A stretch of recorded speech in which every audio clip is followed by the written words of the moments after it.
Hello, welcome to my YouTube channel. Hahaha. Meron ba tayong tanggap dito? Swiss Legend. Ayan, ayusin natin yung display niya. Yung dial niya. Tapos, papalitan din po natin ang battery to. Buksan na po natin. Para makita natin kung original nga to. Swiss Legend. Legend daw siya eh. Yan. Medyo forward natin to para mabilisan ang galawan natin. Yan, o, diba? Bilis. Ayan, original nga po to. Swiss made, Swiss Legend, vintage. Ang machine niya, SA8172. Yun, tama. Palitan po muna natin ang battery. Pasensya na kayo kasi medyo maingay dito. Kasi harapan tayo ng EDSA Highway. Maraming makasakyan. Yan, tanggal na po yung battery. Lagyan na po natin ang bagong battery. Yan. Tignan niyo po. Ayun, nakita niya yung pangalan. Yan ang pangalan ng battery. Yan din yung code. Yan, tignan niyo lang. Yan. Yan, tapos babalik din po natin tong cover. Yan, yung gold na yan, babalik natin yung cover. Para gumana. Pag wala kasing cover, hindi rin gumagana yung battery. Yan, screw natin. Yan, okay na. Tignan natin. Uy, ayaw. Try natin pindutin yung taas. Yan. Ayan, okay na. Diba? Yan, paliwanag natin kay customer. Kaso ang sabi ng customer, wala raw siyang budget, battery lang ang budget niya. Sabi ko naman po, ililibre ko na lang. Para may freebies kayo. Natuwa naman sa atin si customer. Yan.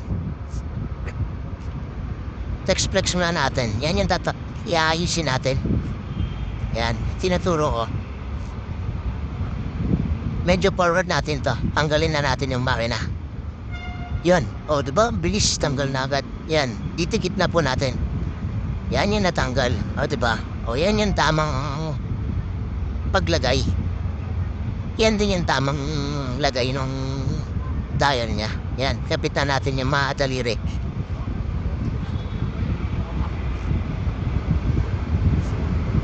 Yan. Bilis o. Forward kasi. Tapos mamaya po ituturo ko sa inyo paano magtanggal ng stem or crown. Yan, okay na.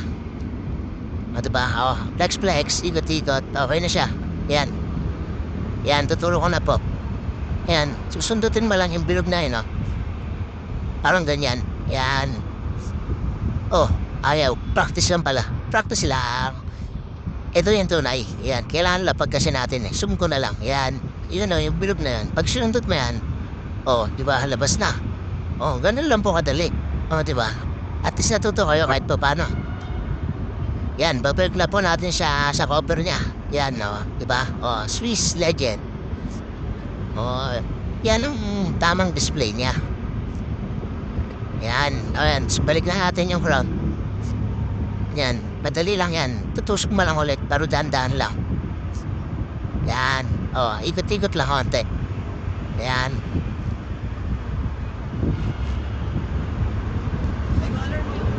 Di ba? Panoorin niyo lang po yung mga video. Marami kayong matututunan sa akin kung paano magayos at magsira. Maraming salamat sa panunod. Pa-subscribe. Yan, nabalik na natin yung cover. Malapit na. Finished product natin. Yan. O, diba? Text-flex ng ulit. Yan, okay na. Tuntuan na sa atin sa customer. Naka-previous siya ng gawa. Dahil ang pangit ng display ng dial niya. Inayos natin. Yan. Maraming salamat.